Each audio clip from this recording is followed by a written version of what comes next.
I'm not starting off with the Bible today. This book called off my shelf. It's called When Things Fall Apart by Pema Chodron. This book called off my shelf this week. Guess why? Because things seem to fall apart. Hello, that wasn't a trick question, y'all. It was a simple one. Here's the way I want to start today. When we think that something is going to bring us pleasure, we don't really know what's going to happen. And when we think something's going to give us misery, we don't know either. Letting there be room for not knowing is the most important thing of all. And I thought, yes. Because, you know, things don't, we think we have it figured out. We think we have it figured out. You know me, I like a plan. We have a plan, but even between the plan and the execution, it's like sometimes all bets are off. And then there's 8.5 billion people in the world. And then there's Mother Nature. And then there's the unseen force in the universe, whatever you want to call it by, there's that happening. Like it's a wonder anything ever works out ever the way that I hope it would, or that I think it's going to be this and it's that. But what Pema Chodron is saying is like, just leave room for it. Like leave room. We want things to be so certain all the time. We want things to be certain, and there's no certainty. And then from the wide level, we understand that. We just don't like it when it's uncertain in our own life.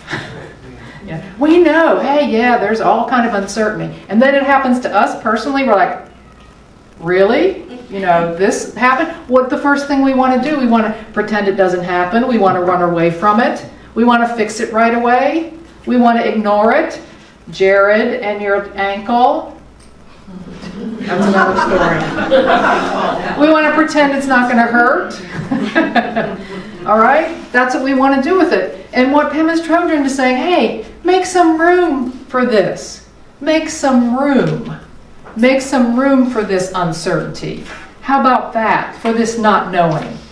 But what does that even mean? What does it, if it's so important to make room, like that's the most important thing of all. Like, how do you do that?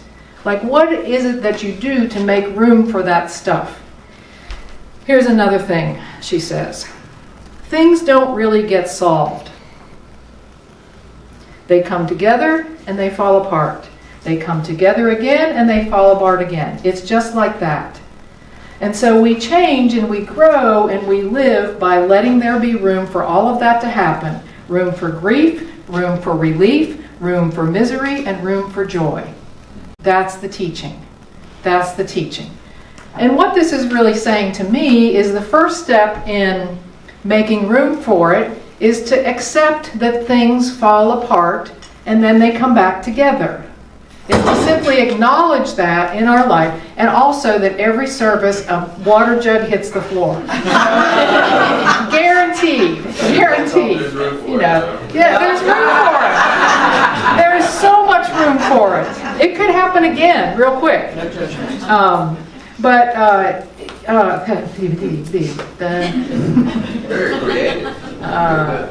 So things fall apart, they come back together. Yeah, I lost my train of thought now. So the first step is to say, yes, that happens, and to accept it not just in general terms, but like I said, accept it in my life. In my life, things fall apart and things come back together. In your life, things fall apart and things come back. That's the way life works. And to simply acknowledge that and believe that, things fall apart and things come back together. That's the way life works. To accept that is exactly that, to acknowledge that that's the truth. I mean, I was thinking this week, if only I could remember that during the times that things are falling apart, that what actually is going to happen is that they are going to come back together. Like, to really know that, to really, like, yes, they are, and they will come back together. The thing is that stops us is this thinking that they're going to come back together in exactly the way they were before they fell apart. All right? That's something that, not true. Not true. That's not really what happens in life. But things fall apart and they come back together. Things fall apart and they come back together. That is the truth. So some of you have heard this story. Maybe you're tired of hearing it. But cancer was that way for me. It was 1994. It was May 13th, Friday, May 13th, 1994. All right? I defended my master's thesis at George Mason University on a Friday the 13th, one of my favorite days now, because I passed. I got my master's degree in environmental science and policy. I was off on a new chapter in my life. It was a new thing that I did. I wanted to start exploring what a career might be like in that direction. So, of course, before I started that, I was going to go have some good time with my friends and my sister and her friends, and we went to Florida for a couple weeks, and we stayed at our condo down in Delray Beach, Florida. And we did what 30-somethings do when they're in Florida on vacation, and we had a good time, and we had a really good time. And so that when I came back, I was ready to what am I going to do with this degree? What is the new path that I'm on? What is the new path that I'm on? So a few weeks later, after I got back, another week or so, on June 6th, Monday, June 6th, 1994, I was diagnosed with cancer. Well, that was not in the plan, and that was definitely a falling apart kind of day. It was definitely a falling apart kind of year. I didn't do anything with my Master of Science and Policy degree at all at that point in time. It was all I could do just to hold a job. Who I happened to be working for a friend of mine who was a contractor, and so he was very, very willing to support me in any way that he could. It didn't turn out. But I'll tell you what, my life was changed dramatically.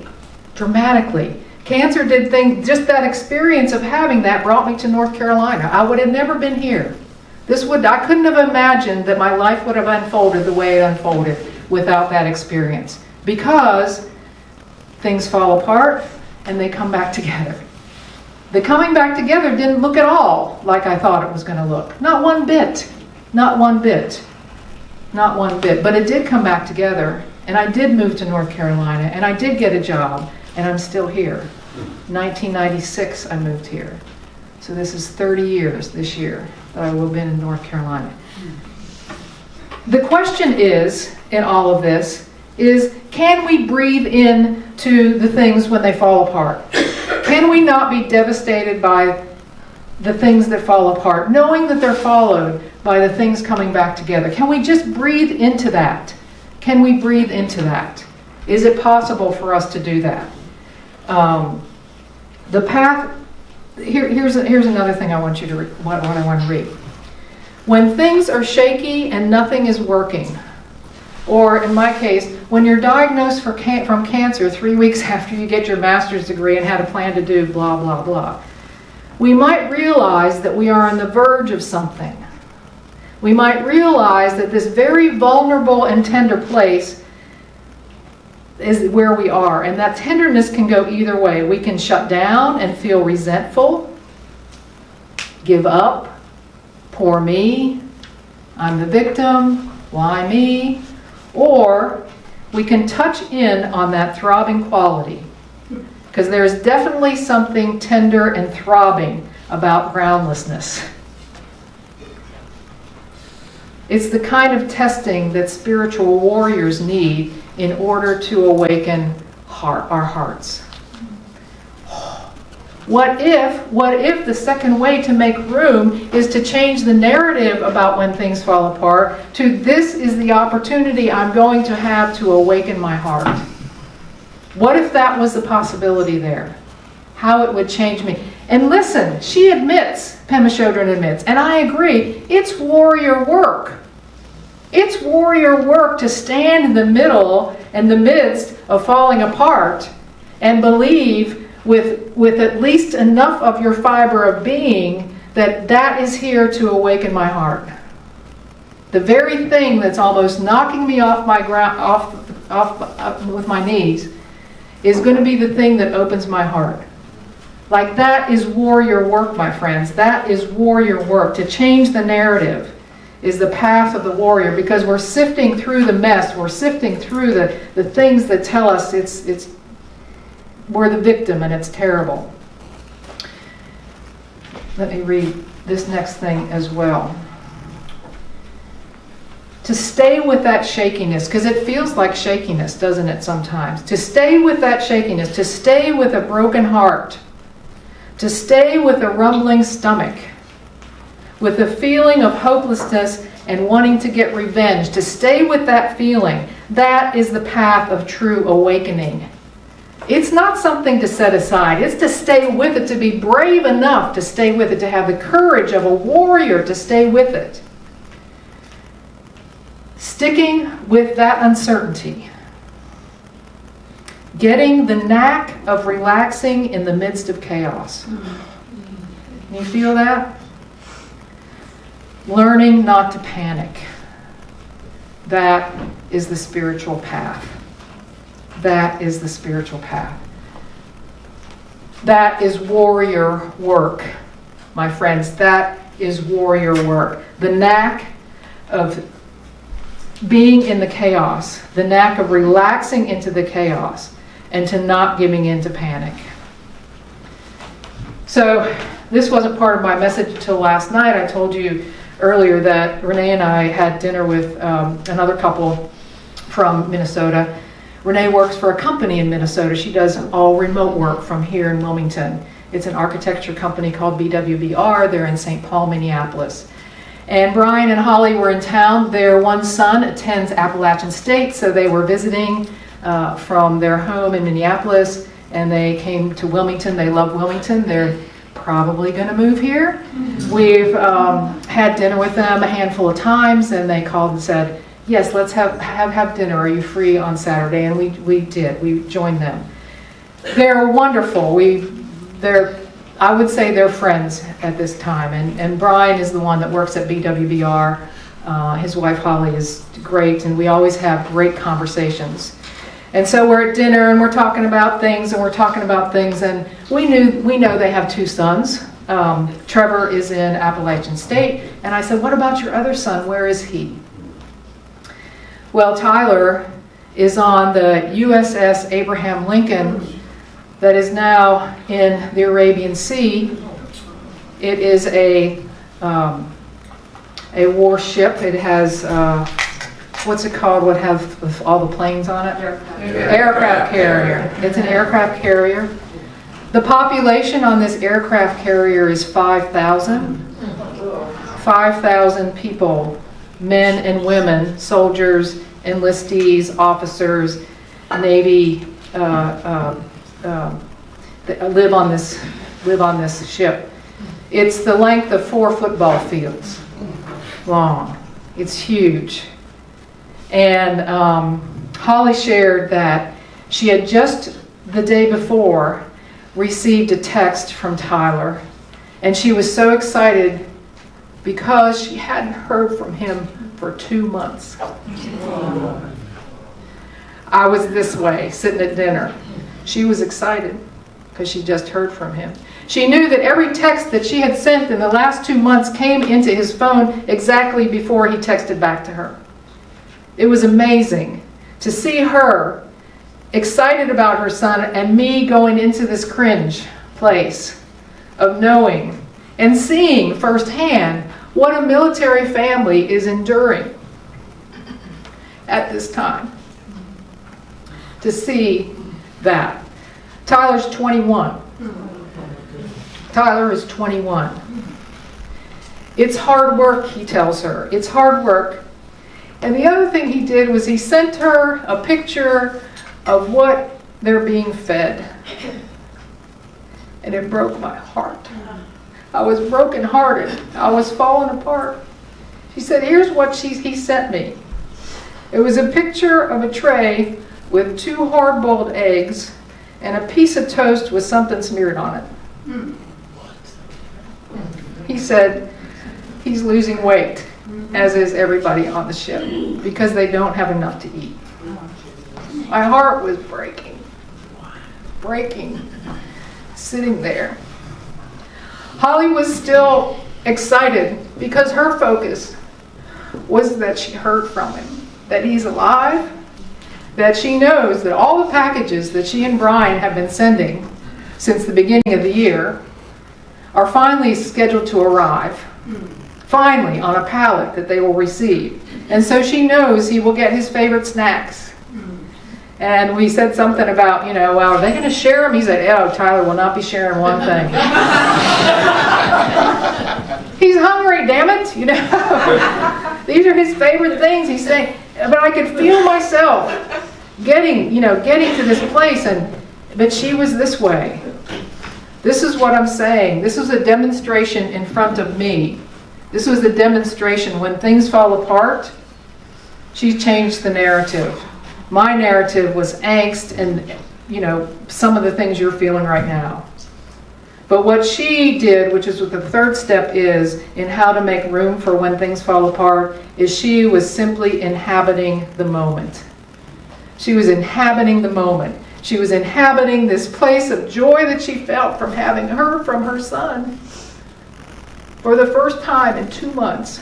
Knowing where that ship is parked, knowing what it is doing, knowing all the scenarios that were going through my head, Holly was happy. She was ecstatic to hear from her son.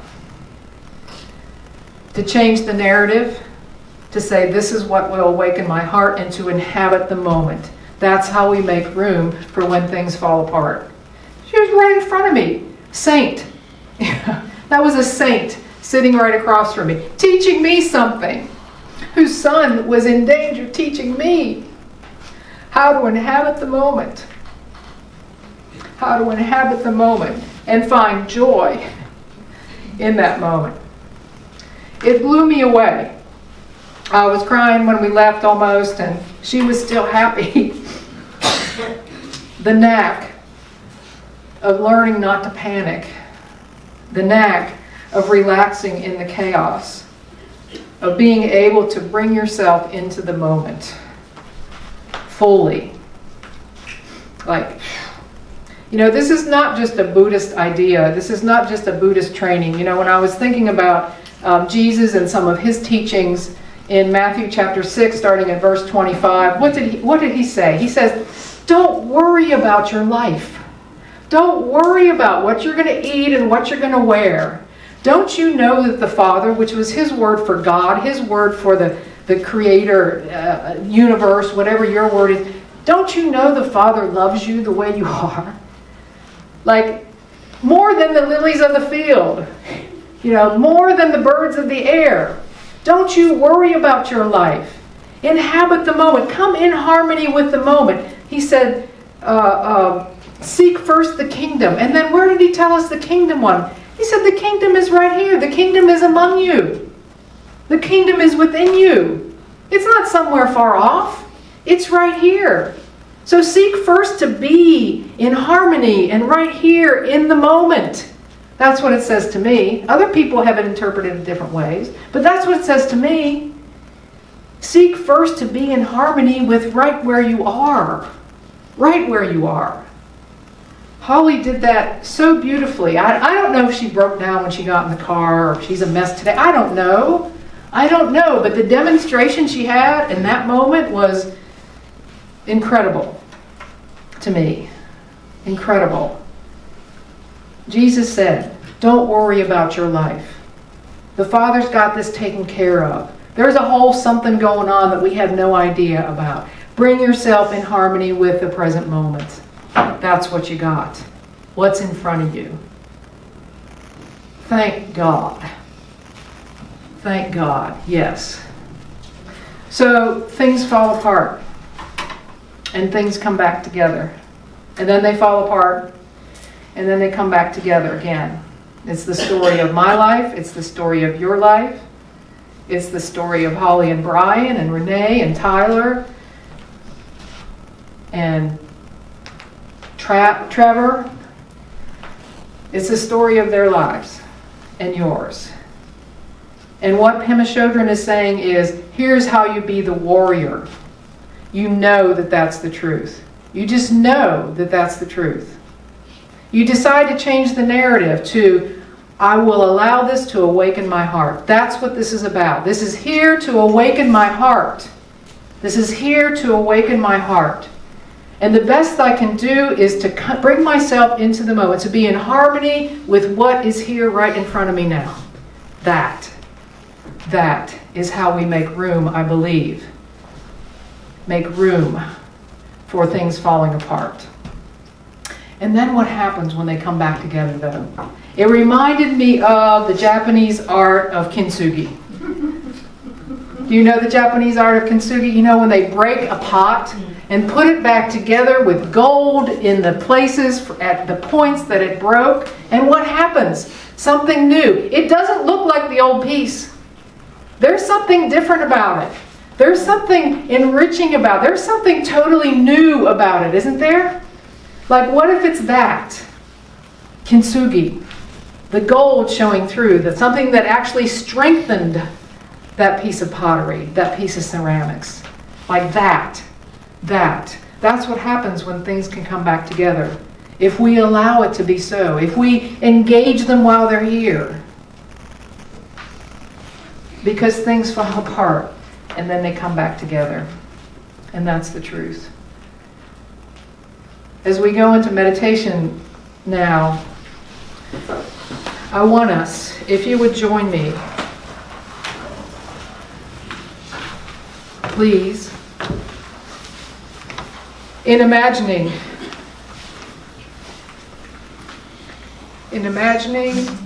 Tyler and every soldier, every airman, every naval officer on the USS Abraham Lincoln.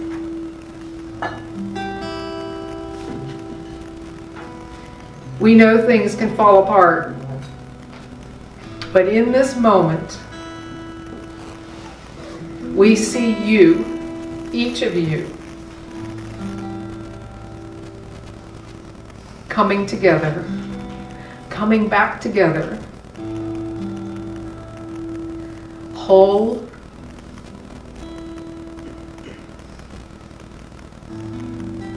at ease,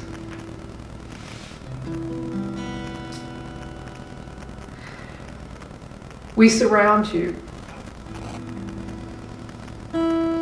with a vibration of love from our heart. We know that you feel it.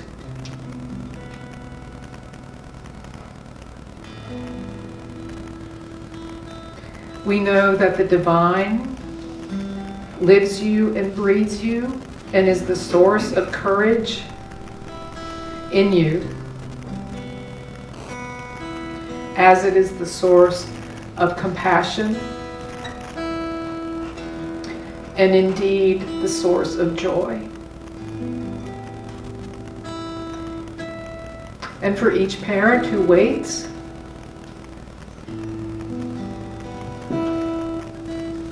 we send the same.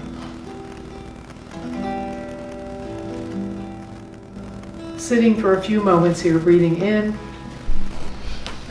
and breathing out.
I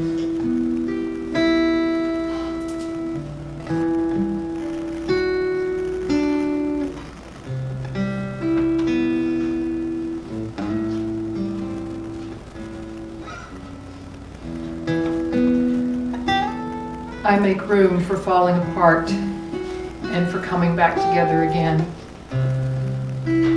I relax into the chaos and let it all awaken my heart. I choose to be in harmony with the moment now. And we, right here at Spiritual Soul Center, surround you all with love. We see you guided by faith.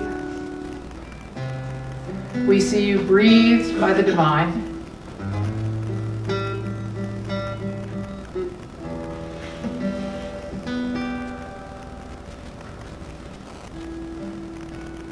And so it is. Amen.